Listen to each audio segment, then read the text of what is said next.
favorite tea would be the Earl Grey. Yo, that's a tough one, man. That's a real tough one. Black Sabbath. I might have to go with pizza.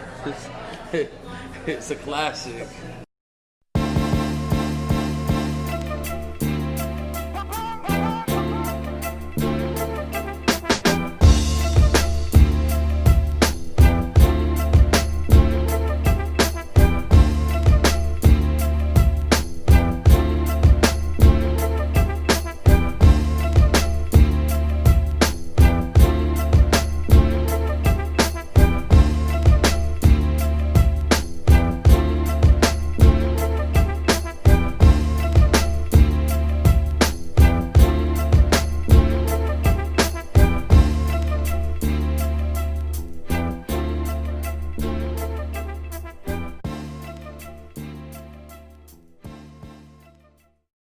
BrewsBeats&Eats, the podcast.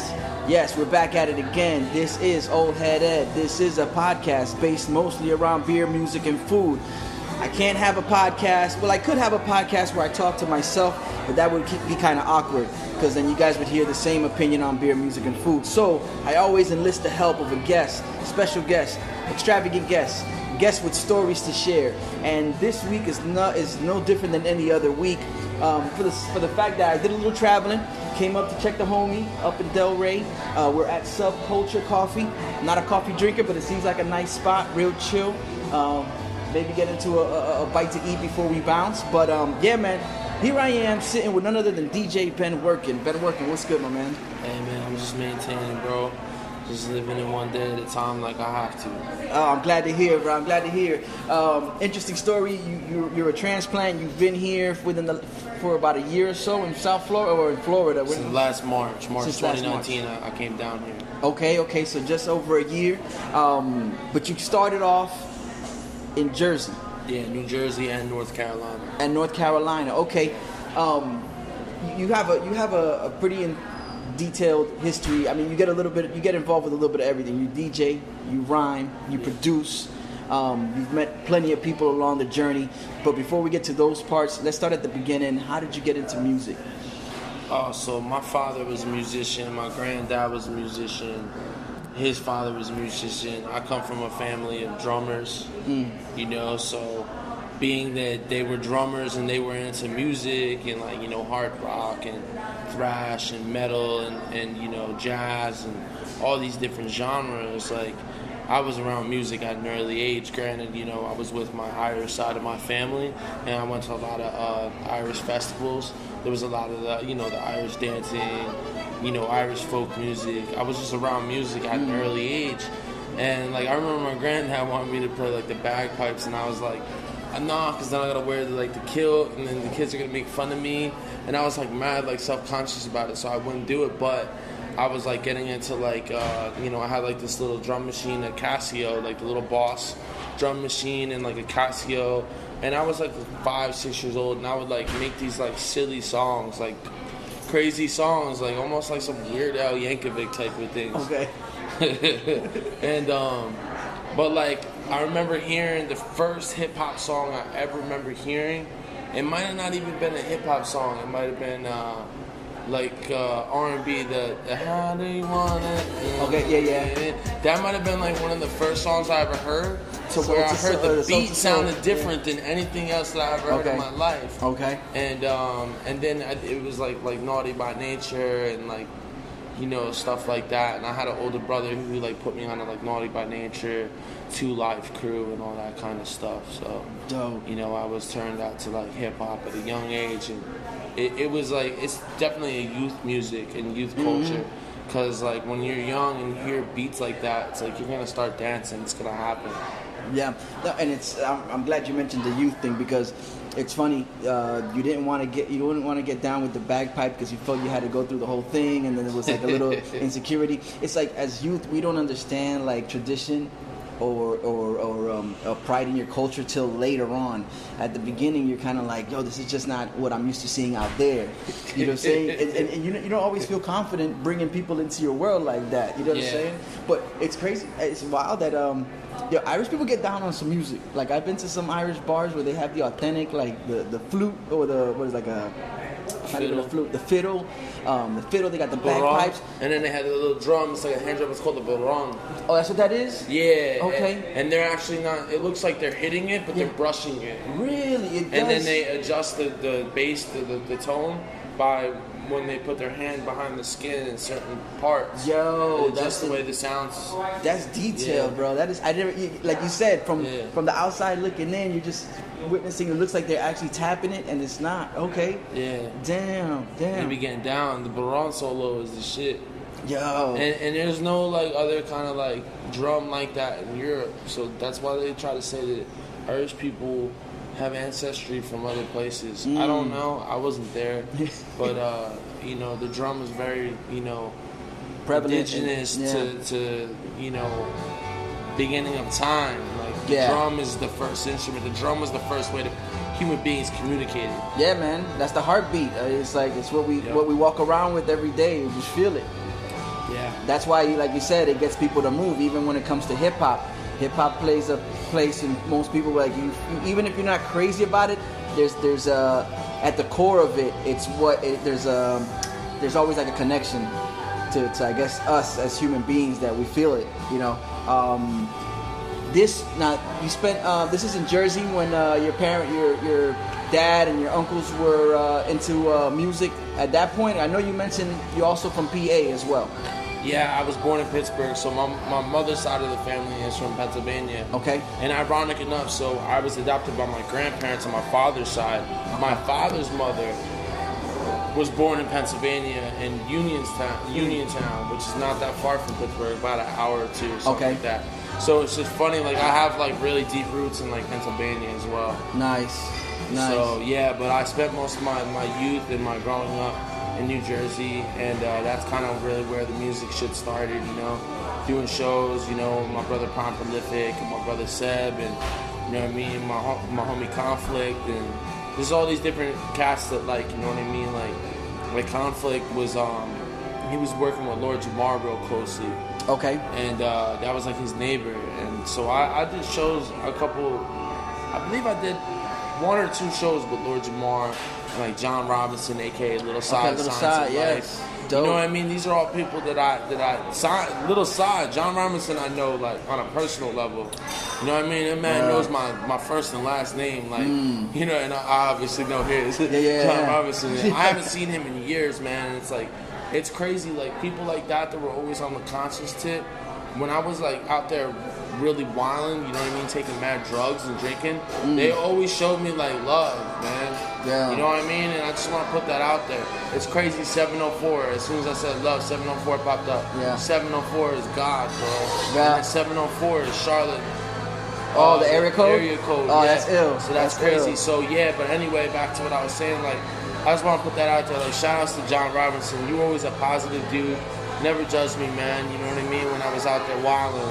Bro, that's one of the standout. No, for sure. Props to John Robinson, Little Side, Verbally Fly with Dime Flows. He was to me, he was one of the standout voices on Lyrics Lounge. Like the first compilation, that was one of the voices that stood out to me. And then every once in a while you'd hear something from him, and I'd be like, yo, this cat is ill.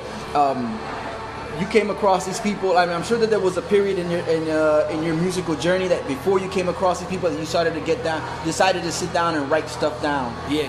How was that like? So, we had a couple of people around the way, in East Keansburg, New Jersey, that, of course they sold drugs, and they would go out of town and they pick up like mixtapes. So we would get these mixtapes in the neighborhood. They would come from like New York and up North Jersey, from Newark and all that, and even a little bit closer from like Perth Amboy, New Jersey, which is more central. And they had like beats on them, and we would all freestyle. And around this time, it was like 8 Mile came out, so like everybody thought they were a rapper. It didn't matter what you looked like. Everyone was battling, bro. It's just like, the culture is like that, man. And battling was becoming bigger. I remember we were watching Smack DVD. Yeah. And, you know what I mean? It was like, what's his name? Murder Mook and, you know what I mean? T-Rex and watching all these battles and stuff.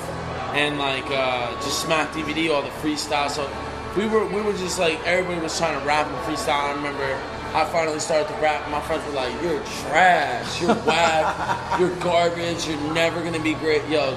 And I remember like flipping out and leaving. I was like, "Fuck y'all, I'm gonna go home."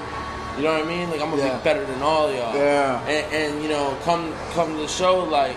That it was true because a few years later, all them same kids were coming to shows and like, damn, yo, you really like, yo, you did it, bro. Like, you know, I remember I was opening up for like Slane and like Jedi Mind Tricks and all these people, and they were just like, damn, yo, you really did it, bro. Like, I'm like, fucking told you, man. You was telling me I was trash, dude. Thank you, you know.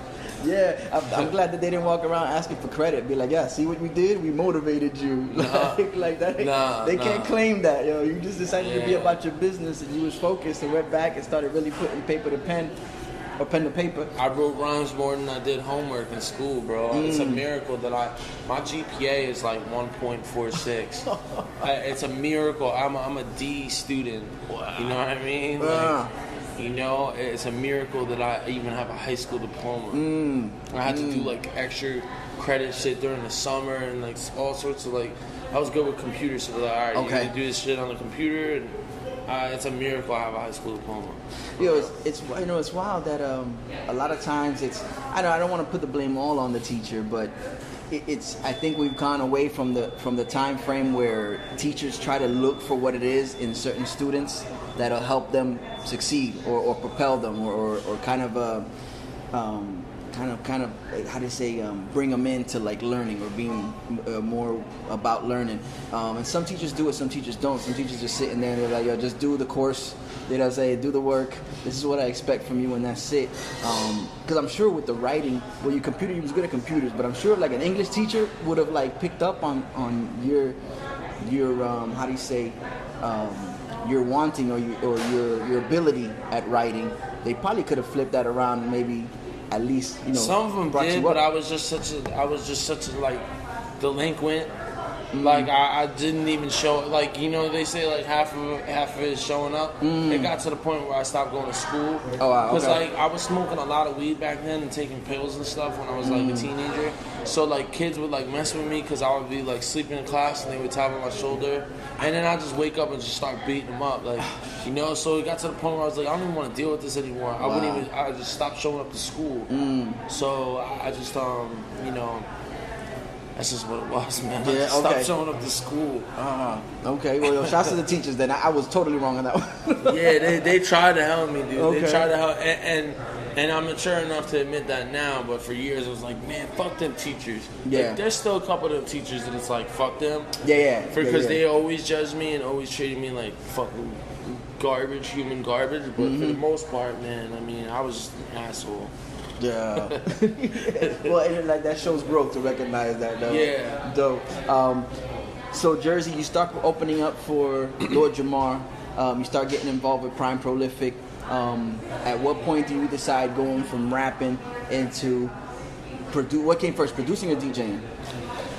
Well, you was producing early because you had the drum machine. Yeah, producing. Used like, and then on PlayStation 1 they had this thing called MTV Music Generator, so I started making beats on there. Then got on a computer, was like Acid Pro, FL Studio. I mean, you name it, I used it, bro. And then eventually, you know, got into Ableton Live, and now I use Ableton and Machine for all my production. But I've used the MPC before, you know. I mean, like I said, name it, I've used it, man. Yeah. At least once or twice. Definitely. I mean, Ableton's no small feat. Like, shouts to the homie Orion with what they do, Hip Hop Radio. When I was starting to get into a little more of the post production for the podcast, he tried to show me Ableton, and he pointed out a couple things, and he's like, "Yeah, if you want to do this, bro." I was so confused. I was like, "Wait, hold on a second. Okay, normalize. Like, okay, wait, no." He's like, "No, then you can mess with the synth, the wave," and I was like. I walked away from there going, I think I learned, but I don't know how to apply it. Then again, he comes from Full Sail, so it might be a little easier for him to connect the dots, but I was like, I'm just going to roll right back to Audacity, where everything's pretty much simple and easy for me to get to. I think it's a matter of having too many options. But the reason I say that is, for you to evolve to a point where you get to Ableton, I guess you have to be pretty smooth with computers, like you said early on. Yeah, and I also was taught by DJ Fiello at Scratch DJ Academy how to use Ableton. Okay, shouts to that. So I was already using Ableton before that, but he like taught me things that I didn't. I was like, oh wow, that's a lot easier if I just do that. You know what I mean? And I was stubborn. I would be like, oh, why you got me doing this? You know? I know I was a pain. I was, like I said, still now I'm a pain in the ass student. I'll tell the teacher what to do, you know? Yeah. Because I had that complex. Because when I was younger, when I was like 5, 6 years old, they started installing like these little shitty ass like Mac computers, right? In the school, they were the one with the big tube on the back. The Macintosh Apple. Yeah. And even the computer teacher had no idea how to use it. I was teaching the computer teacher how to use the computers. So that kind of put you in a spot where I'm like, yo, I might have to do most of the talking. Like, I can't really take what this person's saying as what it is. Yeah, damn, I never realized that might have planted the seed for, like, my ego. Like, yo, these people can't tell me shit. Yeah. I can see where that happens. I taught y'all shit. Like, yeah, you can't exactly. teach me nothing, man. And I'm not getting paid to do it. You're getting paid to do it. Yeah, man, I'm coming in here fucking pretty much a slave for the next, 12, 13 years. Yeah. You know? Yeah. That's wild. So now you're getting into production, and then you said you attended the Scratch Academy. Yeah. What inspired you? I mean, I know it's all like kind of interwoven. It's pretty much close related. But going from producing to be like, I want to do DJing, I want to blend, I want to scratch. What inspired that? Because for years, when I was like doing open mics and stuff and getting into ciphers with like, you know, like Boom Squad cats, you know what I mean? Like shouts to Tame One, Artifacts, you know, being around all them cats, you know, and Rhino CMZ, DJ Max Jerome. I mean, I could just start naming all these Jersey cats that are just like legendary DJs. My homie DJ Absurd. You know, I would just like, and if I ain't shout you out, man, my bad. I just want to keep it moving. But I would just stand behind them when they would DJ, and I would watch them use this shit, and I would like, I'm like, yo, one day I'm gonna be a DJ. So I already knew I wanted to be a DJ like when I was a kid. Okay. But my family wasn't gonna buy me all that equipment. They're like, we're not gonna spend $1,000 for fucking you to make a bunch of noise in the house, and we can't even afford this. Like, you know, like my family like they had like, we weren't poor by any means, but for the longest time, I never had no pair of Jordans when I was a kid. Me, same. You know what I mean? They didn't go and buy me Jordans. Yeah. You know, like, I'm not saying that they didn't buy me like cool sneakers. They definitely did. They bought me like some cool skate shoes. Yeah. But I had to get like good grades and stuff. You know what I mean? Yeah. Which actually it throws me back. It throws me for a loop. So I remember one time I beat this kid up at school, and I got suspended. And then my granddad brought me He brought me shopping to get clothes, and I was like, I don't know if he was congratulating me or what, because like it was so weird. It was like the one time he didn't get mad, so I don't know. It was just weird. That would be strange. It's like, how do you take that? It was like reverse psychology. Maybe it was like, maybe if I'm cool with, you know, then you would avoid. I don't know. Maybe he was trying to avoid the next thing. Like, I don't know, man. But that kid I wound up beating up wound up being like kind of cool anyway. So shout out to him, man. Sorry for beating you up in middle school, bro. We're all about redemption here on this podcast. Sorry, bro. So a lot of cats you named as far as Tame One. These are cats from the area, your specific area, or this is people you came through the musical scene? North Jersey. So like, you know, Tame, you know, he has a homeboy named DJ Porno. And DJ Porno is actually the older cousin of Just Blaze. Wow. So Porno is like a very like big inspiration of mine to DJ. Like, and you know, even like, I want to try to get in graffiti because he's a graffiti artist, and he's actual artist, like for real, like painter and graphic artist. And I remember he was like, yo, fuck that, you know, paint, because some of the other graph artists be like, yo, stick to rapping, bro. You know what I mean? Because they were really out there catching ups, dude. And they're like, yo, stick to rapping, bro, you know? So, but yeah, like, you know, Porno made beats and he DJ'd. I'm like, shit. He actually recorded the song Druggy Fresh on the Leak Brothers album. The Leak Brothers. I don't think I heard of the Leak Brothers. That's Tame One and Cage. Oh, I didn't know that existed. Yeah. That's wild. I gotta go back and do some homework then. Yeah, that's some ill shit. So yeah, you know, being around like them cats, they were up in like Newark, New Jersey, I'll go out there to this spot called the Armory Tavern. Okay. And that's like how I really got down with like freestyling and just being around like break. You know, they were playing break beats. And, Okay. We had an event out there called Raw Forum, and it was every Sunday actually. And it was just like there's no way to describe it, but like graffiti, freestyling on break beats. Some battles would happen just on the spot. I mean, just surrounded by the culture. Dude, it was nothing to describe it, bro. It was like, and this is like 10 years ago, and it went on for a few years, and then, you know, RIP to the Armory Tavern, you know, shouts to Paulie and Subtraction and his family. You know, y'all tried to keep it running for as long as you could. I really salute you, man, and I miss the Armory a lot. Wow. So you also mentioned, on Human Sushi, you also mentioned traveling from Jersey, then you end up in North Carolina. Yeah. And one of the first things, which I think is dope, it's like one of the first things you do is get involved with the music scene. Tell me about the differences between those two scenes, and then how you kind of like how you came across, or what was like your first experience with that scene. So at first, when I first went down to North Carolina, I was like, in Charlotte, I was like, this ain't like what I thought North Carolina was gonna be like. I thought it was all like 9th Wonder shit. I was in Charlotte, man, and they was like, bro, like, it was like, I was the only dude with my complexion around where I live, and these dudes were like, who the fuck are you? And they were like listening to mixtapes with like Yo Gotti and shit. Okay.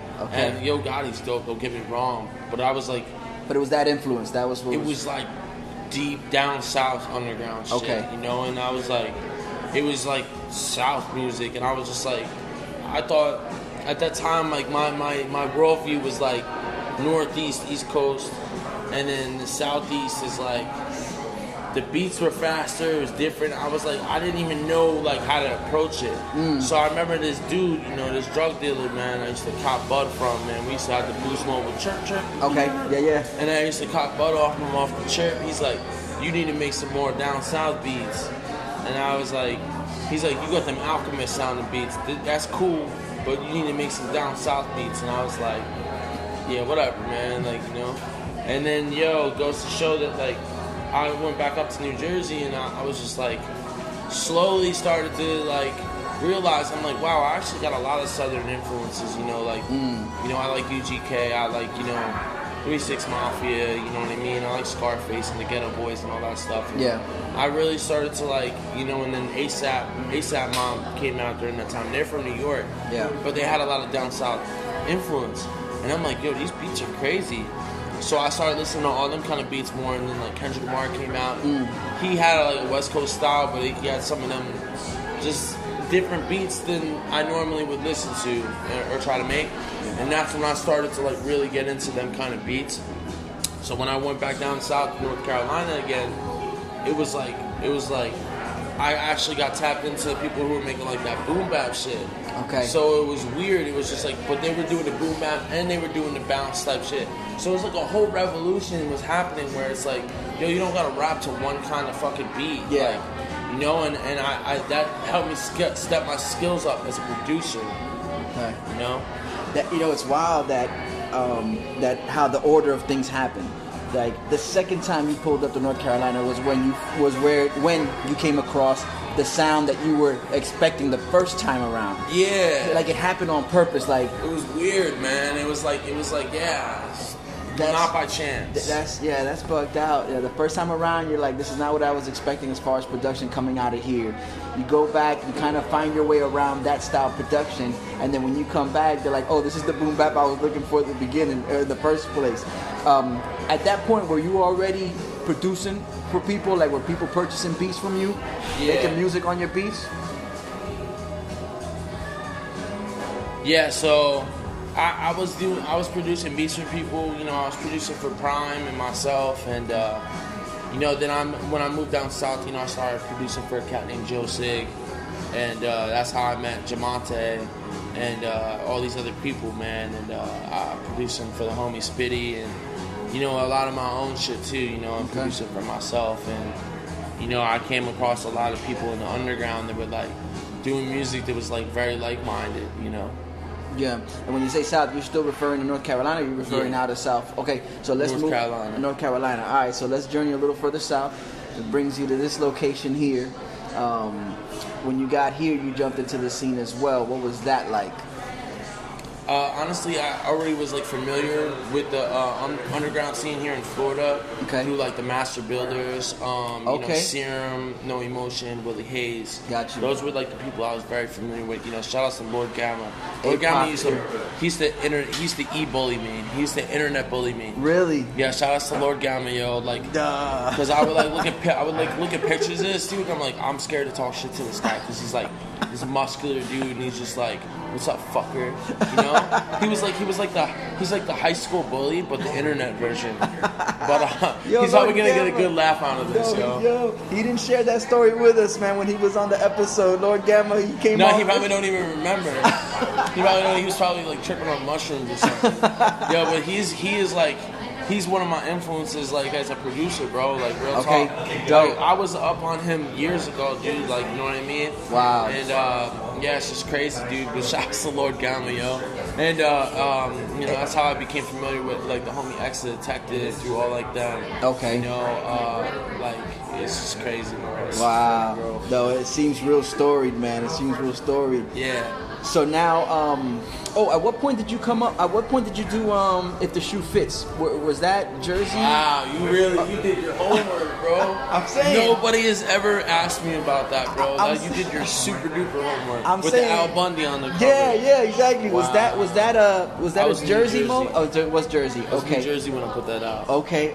Yeah. What's interesting about that album is that it has, you're fully represented through it, but it has a bit of a compilation vibe too, because you a lot of them songs weren't solo songs. Yeah. Morning Star was there, and then you had a couple other features on there. The interesting part is, I think, this was 2011 or 14. 11? Yeah, we recorded a lot of them songs in like 2009, 2010. Okay, and I'm trying to remember what if at that point in the musical landscape there was people were putting out songs that were one song, but it was the beat, like it was two different beats, but all under one song. Because you have Fury that starts off under one, like has one vibe, and then it goes into I guess the name song, Rich Mahogany, jumps in later on, right? It's like it's two different songs, kind of like encapsulated under one title. I don't even know how you got that version. Spotify, bro. It turned into it gotta be remix, right? Yes, that's what it is. I don't even know how that version got on the internet. That's crazy, bro. So that wasn't even you doing. Like, I mixed that, but it was only on like a physical copy. Really? Yeah. Yo, see, we find out stuff on BrewsBeats&Eats all the time. That's crazy. I thought it was. So you didn't intend for it to sound like come out like that? No, I did intend for that, but it was only on a physical version. Oh, okay. So somebody uploaded that physical version. Yeah, shouts to Fistwat, aka, and Fistwat is how I found out about Serum. Okay, Serum, yes. So Kendall legend, Kendall everything as fuck. Is like, man. It all flows. Yeah, it all flows. Yes. So you've done production for Serum as well. Who else? No, I haven't. No, you haven't. I just Serum and I Serum knew me as a rapper. Oh, okay. I knew him as a rapper, and there was, you know, I had a big respect for him, and then he started sharing my music videos and so I'm like, damn, man, there's somebody I look up to, you know. Gotcha. So it's like, yeah. Dope. So that doesn't mean that we can't have. Eventually, we could come across a Serum-produced track by none other than DJ Ben Workin. I mean, I'm gonna put it out there. I'm just gonna go ahead and say it, put it out there in existence, and hopefully it happens. Oh yeah, it's definitely gotta happen. I think Serum and I just have to get up in person. Yeah. I want to do something with her too, where we both do cuts and both produce the beat together. Shouts to DJ Heron. I want to put that out there, you know what I mean? I got a lot of respect for that dude. You know Dope, yeah. That Heron came up in the same neighborhood I came up when I moved down from New York in North Miami Beach. So he's a staple, legend down there. Damn, man, we covered a good amount. We got to know DJ Ben Workin. There's a couple other things we got to get to before we make this a full podcast. But if you want to hit them one time with the official business, where they could find you, where they can hear the music, where can they get the production at, let them know. 561-325-3498, or you can hit me up DJ at benworkin.com. That's 1 E and no G. That's it, 1 E, no G. And this is BrewsBeats&Eats with Old Head E. I tried to freestyle it. That was horrible. Yo, BrewsBeats&Eats, the podcast. Y'all stick around. Big beer, little beer, big beer, little beer, big beer, little beer, beer, beer, beer, beer, beer. Big beer, little beer, big beer, little beer, big beer, little beer, beer, beer, beer, beer, beer. Yo, BrewsBeats&Eats, the podcast, that we have reached the brews portion. All right, beer, music, and food discussed here. This time around, we're gonna switch it up. We've done it before in the past, where several of my other guests that don't drink beer, and we've kind of flipped it up because you could technically talk about coffee, tea, because those are both brewed as well. Ben Workin, you don't drink beer. There was a time where you were. Now you're in sobriety now, so beers are a thing of the past. Yeah. At what point in time did you decide to make that move in your life? Last year before I came down to Florida. Okay. Yeah, I came down here for treatment, you know what I mean? And then, started working 12-step fellowship, you know what I mean? Working with a sponsor. But I would say, back when I did drink beer, let's just throw this out here. Yeah. And I say this to clarify, back when I did, and if you're in recovery, I do not suggest that you go out and drink because alcohol is a drug. All right? Yeah. But for me, I liked a good stout or an IPA, you know what I mean? But that was the one. That was back then. You know? Now, you catch me, I drink a fucking kombucha. Okay. You know what I mean? You brew, drinking some coffee. I like coladas, you know what I mean? Espresso. They just said matcha. Like, matcha is real good too. Matcha tea. Yeah. It's like, I still drink brews. I just don't drink brews with alcohol. Exactly, which it makes it fitting. Yeah. Tea, the tea, your go-to tea, which one would that be? Earl Grey. Oh, Earl Grey. Yeah, So, it's Star Trek style. what's the connection there? Break that down to me. Come on, man. I'm trying to think, because I've heard the statement before. I've heard that reference, but I'm not sure. Picard, man. That was him, Yeah, Earl Grey all day? Yeah, he's an Earl Grey sipper, man. Ah, okay. On the USS Enterprise, he was sipping Earl Grey. That's how he was able to, do his thing. It's the Earl Grey. It's the special powers. Yeah, I wonder if that was where the facepalm meme was invented, when he was like, they brought him some tea and it wasn't Earl Grey, and he's like, he just covered his face. He was hating. He was like, nah, bro. Dope. I can't rock with that. I can't rock with nothing else. You talk about coffees also. Were you always a coffee drinker? Absolutely. Okay. What's your experience like with coffee down here? Like when you came down to South Florida and you tried. That's how I found out about coladas. I was like, what is this? I remember they gave me a shot of it. It's scratch. I said, yo, there's no alcohol in that, right? And they laughed. They're like, nah, bro, it's coffee. They're like, it's just coffee and sugar, bro. Try it. And I had it, and I was like, I want more. They're like, yo, chill. Yep. And now I drink the whole colada. I'm like down in coladas, you know what I mean? I haven't had a colada in a couple weeks now. Yeah. And granted, they don't serve them here. Yeah. But, they serve them up at the Colombian spot. Yeah. But man, I just love coffee, man. I really do. It's great. I like a good cold brew though. It's strong. Like the nitro cold brew. Okay. It's stronger and it's more concentrated. And like sometimes in this hot ass heat with this humidity, I can't really drink no hot coffee, man. I'll die, bro. Yeah. You know what That's I mean? too much. You don't want to compound. Caffeine already like raises your body temperature as it is. Yeah. I'm glad that whoever put you onto the coladas kind of like told you, yo, don't go, because I've heard stories before where people were like, oh, this stuff is great, and they go back and the next day, or they would drink the whole little, they order a colada and then you're supposed to split that up amongst the little cups, and they would just take the, I guess what it was like the 4-ounce container or the 3-ounce container, and they would take that to the head. That's what I do all the time. And they were doing it so often that at one point people started noticing the difference, like where they were like a little more like jittery. And they're like, yo, what's wrong? And he's like, I've been drinking this coffee, it's great. And they're like, yo, you're not supposed to drink that much. Like, so, and then apparently he checked the blood pressure out, and the shit was through the roof. Like, he went to one of those Walgreens and put his arm in the sleeve, and he was going, like, yo, ease up. It's strong. It is. I'm not even a coffee drinker, and I know coffee drinkers always say, is like, yeah, nah, you take a little sip, that gets you right where you need to be, and you keep moving. Kombucha. That's something I'm just recently started getting into. So it's fermented tea. Is that what that That's is? why they have to put a disclaimer on there, and it said that it contains trace amount of alcohol. But trust me, this shit is not gonna get you drunk. Okay. You know, and I know a lot of people in recovery that they won't drink it. For that simple reason. For that simple reason, but I'll tell you what, anytime I've ever drank a kombucha, all that ever made me want to do is go take a poop on the toilet and do some yoga. Oh, yeah. It never made me want to go out and, like, you know, drive a stolen car and smash into a Dunkin' Donuts. Like, it doesn't, something like that, you know? It doesn't put you in the mind frame where you got to do something illegal. You're trying to do something probiotic. to better yourself. Yeah, better help yourself. Duh. Yeah, man. Have you seen I got a homeboy of mine who brews the kombucha, and have you seen like it's kind of like a blob. I think have you seen how they brew the kombucha?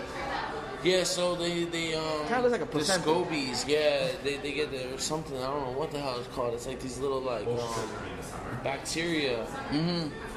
It's so weird, man. I don't know. It's strange because I've seen my homie. Shouts to Set 7. I know he did it one time at the crib where he was brewing kombucha, and it's like this. Kind of dangerous to do it at your house, to be honest. Is it? Yeah, you need to have like the right equipment. Oh damn. Yeah, like. Well, good thing he wasn't really, selling like, it. Get sick if you don't brew it right. Okay. That's what I've been told. Bro, well, I'm glad he wasn't selling it. It was just for solo consumption. Yeah. For personal use. But yeah, it was like this blob, and I guess the blob keeps putting out the bacteria that you would use to make the kombucha. Dang. That's wild. But it comes from fermented white tea. Is that okay? So white tea It's early like old picked. ancient like Asian thing. You know, they would like do it. They would ferment it. Okay. And I think they actually discovered it by accident. Well, like most Fermented things yeah, are like that. yeah, Bread, by accident. Yeah, the sourdoughs, like oh, this is by accident. I'm sure. Like even psilocybin, when human beings were evolving, when the human being wasn't, you had like a Homo erectus who was like upright standing. Then okay. You had the more Cro-Magnon kind of men. Yes. And look, I ain't no fucking scientist or anthropologist, so if I'm wrong, go look it up yourself. But those that couldn't walk upright, they were searching for food, and then they came across the psilocybin. Damn. Allegedly. Psilocybin. I'm gonna have to look that Mushrooms. up. Ah, okay. And now they say that that's a part of human beings' evolution. Really? Which is probably, look, I'm not gonna eat them, but this is what has been said by some historians of different types. That's amazing. I don't know. Maybe that's what helped them evolve. Maybe not. I don't suggest anybody take no mushrooms, but I got plenty of friends in the music scene to do. I'm not gonna put your business out there. Y'all be going too crazy with that shit. Chill out, man. We'll keep the name secret to protect the identities. Yeah, for sure. Yeah. Psilocybin. The closest thing I've heard to psilocybin is lactobacillus, and that's actually a Probiotic. A probiotic, and it's what's used to make sour beers. But that's a whole other situation. Damn, kombuchas, coffees, teas, Earl Grey. Now, Earl Grey, is that something? It's a black tea. Okay, the effect of Earl Grey, is it like a soothing? Is it something you could drink before you go to bed? Is it something that you could? That's caffeinated. Oh, so that's it's really something that's gonna caffeinated. wake you up. For the most part, it's a black tea. You know what I mean? With it's not as much caffeine as a cup of coffee, but it's the more caffeinated of the teas. You drink you drink a couple cups of Earl Grey, you can be feeling straight. Yeah. Ready to go. Yeah. You know what I mean? Yeah, okay. So, I imagine there's teas for certain situations. Is there a certain tea that you would use, like, to wind? I mean, some of them might even inspire you to do yoga, like you said, but is there a tea you drink, like, to wind down? Yeah, chamomile. Okay. Yeah, chamomile is good, and peppermint. All right, nice. Those will help me relax. You know what I Okay. mean? Help me go to sleep. I haven't even drank tea in a while. Yeah. I actually got no emotion in the whole tea thing. He Oh, started getting really obsessed. I was like, yo, start drinking tea. I gave him a bunch of tea. So you were the one. He mentioned it on the podcast. I sent him home with mad tea, and then he was like, yo, thank you so much. He's all no emotion about it. Love that guy. You helped him find the glitch. He knows what's up with that. Yeah, bro. Yeah, that's pretty dope because he did mention it on the podcast. He's like, I only drink on the weekends, but the rest of the week I'm drinking tea with nothing in it. It's just straight tea. So you were the one that put him onto that. He don't drink tea with caffeine in it. No? Okay. So okay. he drinks a lot of like herbal teas, you know what I mean? Gotcha. And it's cool because I put him onto a lot of different herbal teas, so I'm like happy, you know. And then like, you know, there's different kinds, you know, you got slippery elm, you know, there's a lot of good stuff out there that's good for you. What's the tea of choice while you're producing something? Or what's the drink of choice when you're producing something, whether it's tea, coffee, kombucha? Yerba mate. Yerba mate, okay. Yeah. Okay. That opens up the creative process? Yeah, I drink on them and then I'm smoking cigarettes. Like it's going out of style. Yeah. It's weird, I don't really smoke, like when I go and smoke a cigarette, right, and I'm not making music, I can't even smoke a whole cigarette, but if I'm like making beats or like doing music, I'm like chief with cigarettes. Really? It's so weird. It's like something I associate with it. It's kind of like people at a club drinking alcohol and they're like, oh, the only time I smoke cigarettes is when I drink something. Like I've heard that often too. Yeah. That terminology. I never got into cigarettes, so can't really correlate. But it's smoke American spirits. Okay. Traditional joints. Yeah. I smoke those, man. Word. Okay. But yo, I will put it out there that smoking tobacco is actually disrespectful to the plant, and I'm guilty of it because tobacco is used in ceremonies. Got you. Okay. Yeah, the origin of it was made by the natives. You know yes. What I'm saying? Okay. Shout out to my brother Hawk for putting me on that. Wow. Dope. My peoples, we talk brews, we talk kombucha. For some reason, I want to say kombucha, but that's Kambata as an artist. Yeah, some people be calling it kombucha and shit. Kombucha. I'm like, yo, you like say it right. You sound like. I was almost guilty of that. Like that's like my person saying like guacamole. Like, bro, you extra quesadillas, bro. Quesadilla. Quesadilla. Yeah, shouts to Jay Quesadilla, bro. You know, R.I.P. Dilla. Yes. Quesadilla. Fuck it, it's Dia. No, it's a quesadilla. There ain't no Dilla in there. Dia, bro. Dope. Yo, BrewsBeats&Eats, y'all stay tuned. We're gonna get into these beats.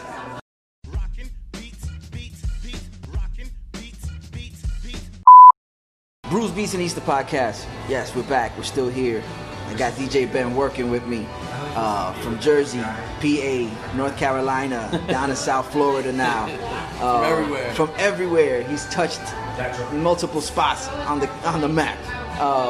Nonetheless, we talk beats here. We talk my guests' musical taste, what they're listening to, what their playlist would their playlist consist of, and since we have a beat maker, we'll get into that too. First and foremost, Ben Workin, what's something that you're bumping to nowadays? What does a playlist sound like? Yo, I listen to a lot of everything, man. I mean, I come across a lot of music here in Subculture, like a lot of alternative music and just some left field shit I would never listen to, man. And I Shazam it, and the next thing you know, I go home, I'll start making DJ edits. I'm sampling some of them, making beats out of it, you know what I mean? But I listen to a lot of like classic dancehall. Okay. You know what I mean? Just a lot of different music, man. Old school, old metal, like Black Sabbath and shit. You know? I mean, then listen to like Griselda. Okay. I listen to a lot of different kind of music, man. It's hard for me to put like a finger on it. Man. On exactly one. Yeah. No, but that's good, and I'm sure that is that something that you could attribute to helping you as a producer? I imagine. Yeah, as a producer and as a DJ. Okay. So there's even music that I DJ that I vibe with when I'm DJing that I don't even listen to. Okay. So and then in the moment, sometimes I wind up listening to it when I'm not DJing, and then I start liking music that I normally wouldn't have liked. Wow. I have to keep an open mind. Yeah. As a DJ, because it's not about what I want to hear. If I'm playing music for people and I want them to dance, I'm gonna play music. I need to be able to read the crowd. Yeah. It is what it is, bro. You need to know your crowd. Definitely. I know that's all part of the arsenal, the weaponry, where you have to have music of all types. So like you said, you're reading the crowd, and if you're trying to get in one direction and maybe they're not feeling it, you got to throw something else on there and know what it is. Yeah. I started throwing down like some like techno and drum and bass and shit when I was at the bomb shelter, Okay. And like, Pete came up to me, he's like, yo, no DJ has ever played this here before. This is crazy. You even play this. I was like, yo, I'm you know what I mean? I like music, bro. Yeah. I listen to music. I think that's probably why I never became a DJ, because I was very close-minded for a long time about what I like to listen to. Yeah. And it's only like as of late that I'm like, okay, I'm trying to listen. There's still stuff that I keep off my radar. Like I can't mess with it. But yeah, I think that would have been my handicap. I was like, yeah, I would have only played what I wanted to hear. They would have been like, yo, get this guy off the decks, man. Like, yeah, he's got to go. He's got to go. Yeah, that was told to me by one of my mentors, DJ Max Jerome. He's like, don't try to be Mr. Hip Hop. I was like, you're right, because I'll stay Mr. Broke. You know? You know what I mean? You gotta be, and you gotta have some corny songs to put in your.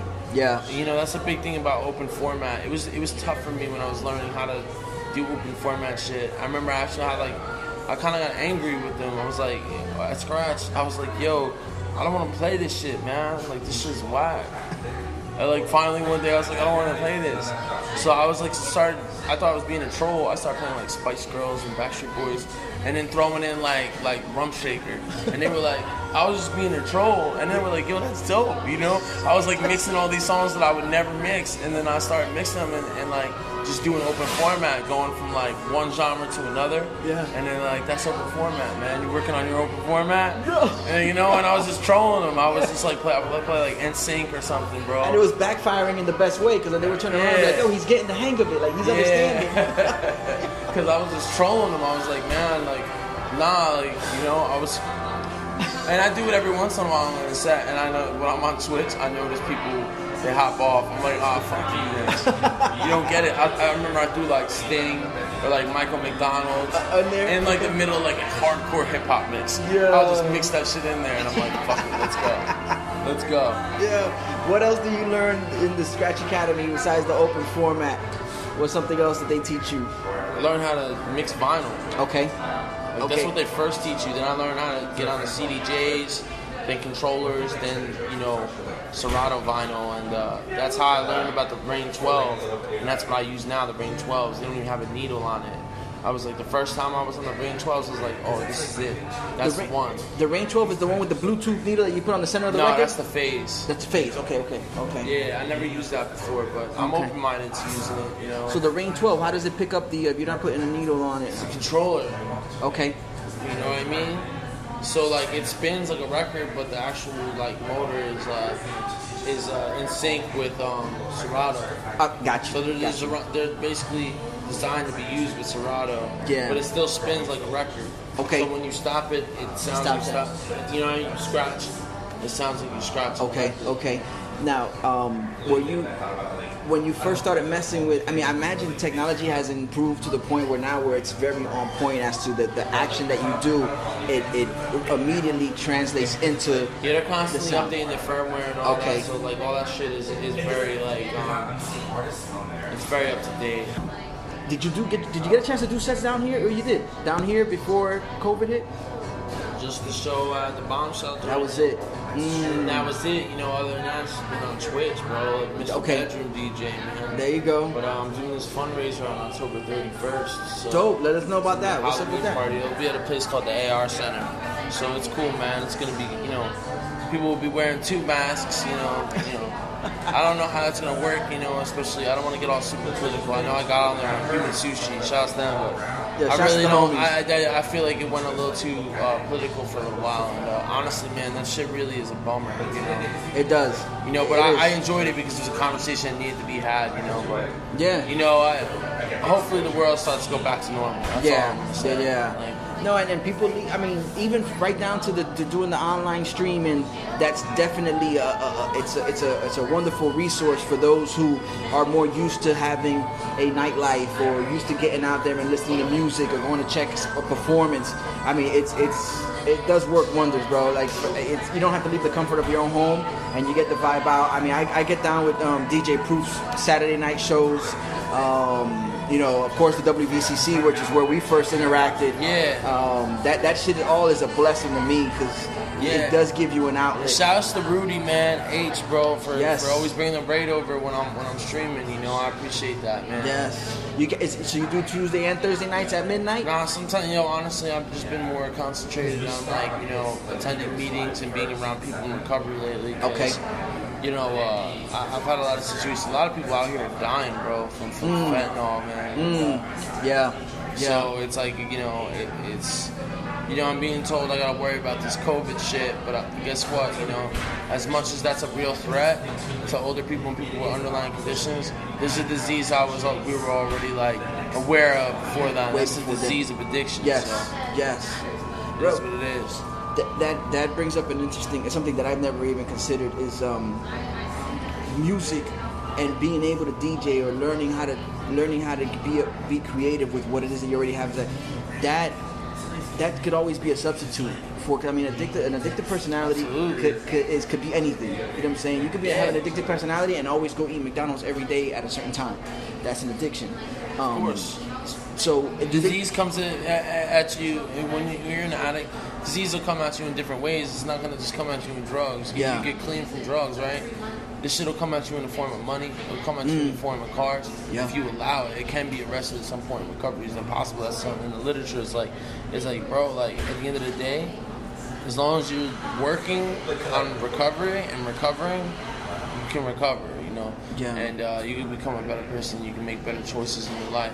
You gotta want it, because there's a lot of people, they just think this shit's gonna work through osmosis, and it don't work like that, man. You gotta put in the work. You gotta put in the work, man.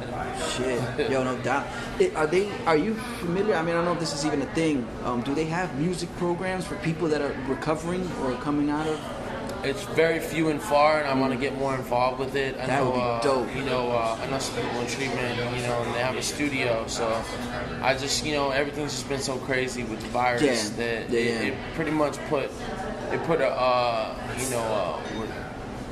threw a monkey wrench in the engine. Yeah. Stalled things out. Yeah, everything got fucked up. Yeah, that's wild.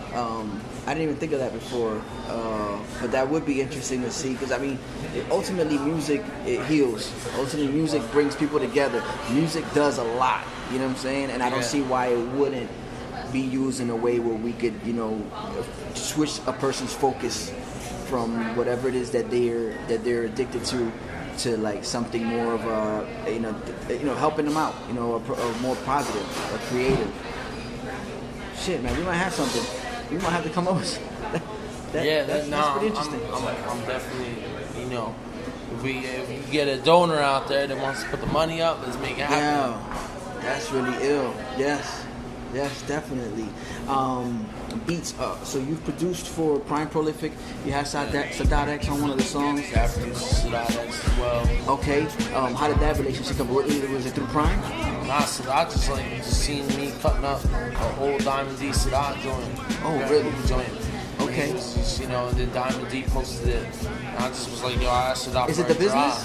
Was it the business? Nah. Oh, that was a Tribe Called Quest. Flip Styles. Flip Styles. Okay. Grand Pooba, Sadat X and Diamond D. Okay. It's like it was like one of those like rare cuts, DITC type cuts. Nice. And yeah, man, I just was cutting that up. Diamond D posted it on his page, man. People don't know Diamond D is like a Grammy Award-winning producer. Bro, so yeah, people are like Diamond D. You know what I mean? Like no, Fuji's the score. Like, don't play yourself. Yeah. So yeah, man. Like that was like big, and then I started talking to Sadat, and I was like, what can we do here? You know what I mean? I want to get you on a drop. Let's do the song. We got the business right, and then next thing you know, he basically set the tone for that song, man. And I was sending music to DJ Eclipse for a while, up in Shade 45, Rappers Out of Control. Okay. Because he works in Shade 45, man. And next thing you know, it pops up on there, and it was the first song of the night. Damn, how was that feeling like?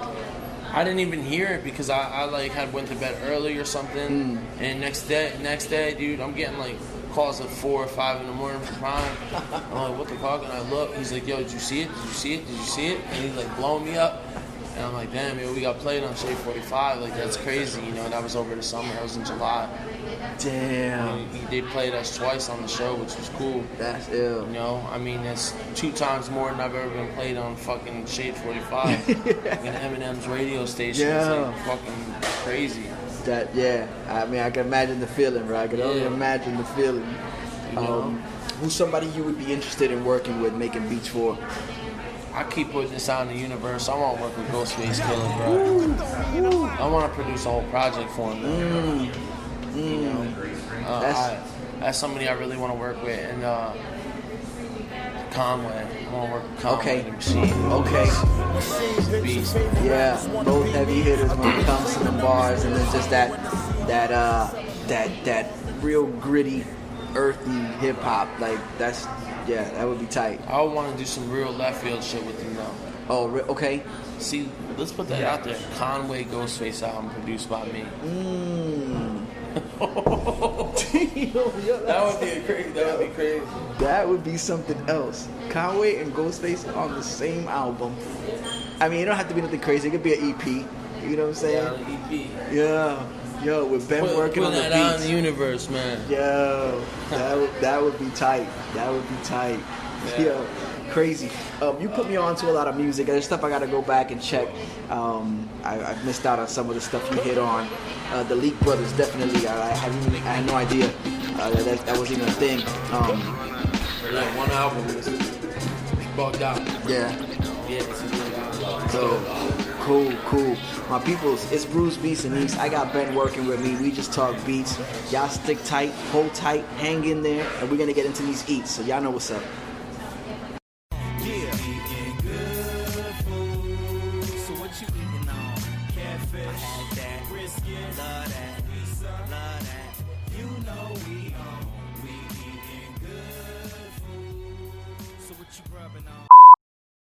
BrewsBeats&Eats. We've taken it to the streets for the eats portion.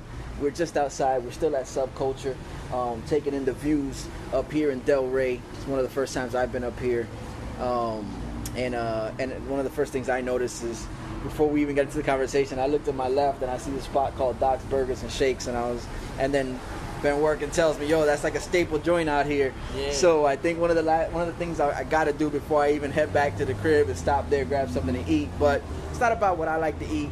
Ben Workin, what do you usually have on your plate? What's something you grew up eating? You know what I'm saying? What's the go-to food right now? Man, I like a good New York strip, man, with some red potatoes, man, roasted red potatoes. Skin on them and everything, huh? Yeah, some macaroni and cheese, you know. I ate a lot. My grandmother would make baked macaroni and cheese. It's off the chain. Okay. You know, I love that, man. And bro, something about a potato. You can do so much with a fucking potato, man. Yeah. The Irish people have been very crafty with potatoes. There's a classic Irish meal is bangers and mash. Okay. It's like sausage and mashed potatoes, man, with like a gravy on it. Yeah. Have you there's what the fuck? I don't know. It might be English. It might not be Irish. There's what they call a doorstep. Yeah, I don't know what that is. Okay. I know it's very similar to it's got an egg involved. There's some gravy. There's a piece of toast underneath it. It's kind of like a midday breakfast. Yeah, that sounds good though. Biker boys. Yes, like I said, we was taking it to the streets. All right, so potatoes a big staple. Red meat. What's a breakfast look like for you? Man, I like some scrambled eggs, bro. Okay. It's a classic. Yeah. You can't fuck up scrambled eggs or a Western omelet. Okay. The cheese, throw the cheese on there. You got some bell peppers and whatnot. Yeah, growing up in New Jersey, we had something called pork roll. Some people call it Taylor ham, man. We had a pork roll, egg and cheese, bacon, egg and cheese, you know what I mean? And a sandwich called the bomber. That got a hash brown, you know, pork roll, egg and cheese on there. What? Yeah, that's fire. Damn. On a roll. Wow. You've been on both sides of the bridge. I'm sure you've been to NY, grew up in Jersey. Pizza. Fucking pizza. I like, my favorite is the grandma pie where they put the sauce on top of the cheese.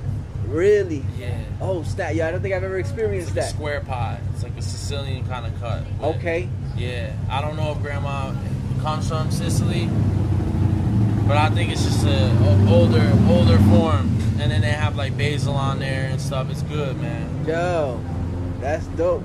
That's pretty dope. I never tried that. I've seen people where they put and I think it's like a Northeast thing too, where they put cold cheese on top of, like cold mozzarella on top of the pizza to keep you from burning the top of your mouth while you enjoy the slice. I've seen that, but I don't think I've come across the actual. Have a good Sicilian pie when you get a chance. Yeah. Find some authentic pizza Not Domino's. What kind of toppings you talking about on this Sicilian slice? Oh man, if I get one, you know, I'll just get the just cheese. But you know, if I'm getting a round pie, I like getting mushrooms on there. Mushrooms. Yeah. Okay. Mushrooms is dope. I get down with mushrooms, and that was later on in my life where I started eating mushrooms on pizza. At first, I was like, yeah, I don't like it. What was your mushrooms? What was the first time you tried mushrooms on a pizza? You was like, I can fuck with this. Yeah, it was good, man. Yeah. You remember what the moment was, or not? Nah. It wasn't that life changing. No, but I wouldn't eat like tuna fish as a kid, and then I got hungry enough one day and I ate tuna fish. I had tuna salad, that was good. Egg salad, you know what I mean? Certain things I wouldn't eat when I was a kid, man. As I got older, I'm like, shit, this shit's kind of fire. Bro, hunger plays a big part in that too. Like you said, there's a couple things that I didn't eat as a child, as a youth, and there was a moment where I was just that damn hungry that I ate something that I normally wouldn't, and I was like, yo, this is not bad. Why was I sleeping the whole time? Exactly. Why was I sleeping on this? Do you cook yourself? I know you cook up beats. Every once in a while, yeah. I made some jerk elk tacos. Jerk was elk. Like the last crazy thing I made. It was like really good. Really? Yeah. What's the elk? I've never had elk. I've had bison before. Yeah, elk is good, man. Is it? It's kind of gamey, but it's good. No. And it goes well with the jerk flavor. Yeah, it somehow worked, man. And I like brisket too. Okay, yeah, brisket is dope. Yeah. Brisket dope. A nice good smoke on a brisket. Yeah. Yeah. Damn. And again, the potato, you can throw a potato with brisket and you're good. Yeah, you're good, man. Baked potatoes. What goes with jerk elk? What would you pair with that? Potato again? Nah, just some cilantro, man. Some cilantro, cheese, and the right spices, turmeric, and a little bit of rosemary, you know what I mean? Because you gotta have that, allspice, you have to have the right spices to do a good jerk. And then somewhat rice and peas alongside with that? Yeah, hell yeah, of course. Yeah, dope. Some steamed cabbage? Yeah, I fuck with cabbage. Yeah, I think steamed cabbage is underrated. I like corned beef and cabbage too. Corned beef and cabbage is good too. Classic Irish meal. Yeah. Yo, do you ever fuck with stuffed cabbage? Nah, I can't get into that. Nah? Okay. I'll try it probably. Yeah. I was late on it too, but after I tried it, I developed like an appreciation for stuffed cabbage. That shit is pretty fire. What's the dessert looking like for you? Sweet tooth? No sweet tooth? Tres leches. Tres leches? Yeah. I like that, and man, just ice cream, Ben and Jerry's, man. A good chocolate sundae, whatever. Okay. Tres leches is hard to find up north. Like you're probably not gonna find that too common. You gotta go to the Latin spot for that. Yeah. You know what I mean? Yeah. What's a food that you found in North Carolina that you didn't find in brisket? Okay, so brisket, North Carolina, pulled pork, and pulled pork, pulled chicken, pulled everything. with the cornbread on the side. Yeah, I like cornbread, man. Cornbread's good. Grits. Yo. Cornbread brings it together. Have you fucked with fish and grits? Yeah, it's banging. Okay, I haven't. I think there was one time I tried it, but I haven't had it enough to like really think like, yo, this is a good meal. But I keep hearing a lot about fish and grits. And then South Florida, something you found down here. I didn't find it down here, but it was something I ate in North Carolina, which was pupusas. Pupusa, okay, yeah. Those just are good. That's Salvadorian, I believe. Yeah, Salvadorian. That's I prefer that over an arepa any day because this one's like it's stuffed, but it's got the texture of it is a lot better. It's the same. It's pretty much the same thing. Yeah, it's the same thing, but it's just stuffed arepa with, but it's not crispy on the outside. No, like it's baked. It's nice and soft. Yeah, that's it. Cheese and beans. Damn, I'm getting hungry talking. No, about I know, it. man. Well, see, that's the effect of the last segment of this podcast. We start getting hungry. So we covered pretty much South Florida, North Carolina, Jersey, New York. So is Jersey pizza better than New York pizza to you? I know people jump on that Jersey pizza. It's good. Yeah. It's good. I had a lot of good pizza growing up in New Jersey, so. Okay. But most of the people that made it were from New York. Got you. To be honest, Yeah. Cuban sandwich. You get down with Cuban sandwiches? Yeah, Cubans are banging. Yeah. Pan con bistec down here too. I want to make a Cuban Reuben.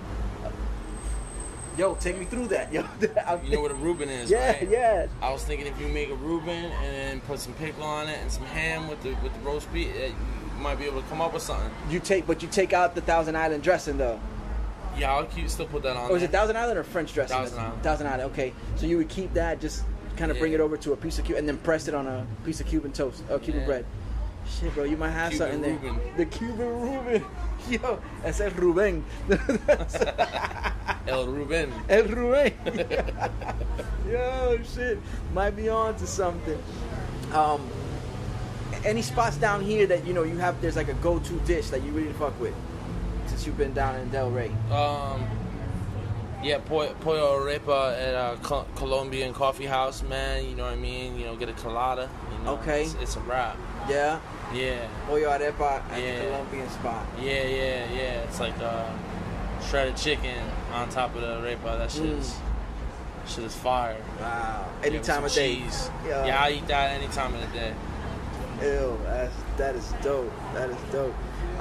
Let's hit them one last time, man. You said you had an event coming up October 31st. Let's put the people on to that. At the AR Center on Australian Avenue. That's going to be from 8 p.m. to 12 a.m. Dope. I'll throw the address. Shout out to DJ Malachi. Okay. DJ Malachi. End up in this. I'll put the details in the description notes and whatnot. One time, Ben Workin here with me. We're up in Del Rey, chilling, enjoying the sights. I'm kind of like enticed by the burger spot across the street. We gotta make this happen. I might throw some bonus audio there of just me eating a burger across the street. Oh yeah. Cool. One last time, DJ Ben Workin. Where can they find you? Oh, at DJ Ben Workin on Instagram and benworkin.com. Dope. And there it is, BrewsBeats&Eats the podcast. As always, I'd like to thank my guest, DJ Ben Workin, for taking the time, sitting down and talking it up with me. No doubt. I'd like to thank you, the listener, for tuning in yet another week. If you enjoyed what you heard, tell a friend. If you didn't enjoy it, tell an enemy. Tell somebody. Let them know they can find it on all streaming platforms. We got videos now. At least once a month, videos dropping on YouTube. Make sure you subscribe when you get over there. Yeah, man, and I'm about to get into some burgers across the street. I'm glad I made my way up this way. We're going to try this out. But y'all know what it is. BrewsBeats&Eats the podcast. DJ Ben Workin, Old Head Ed. Peace.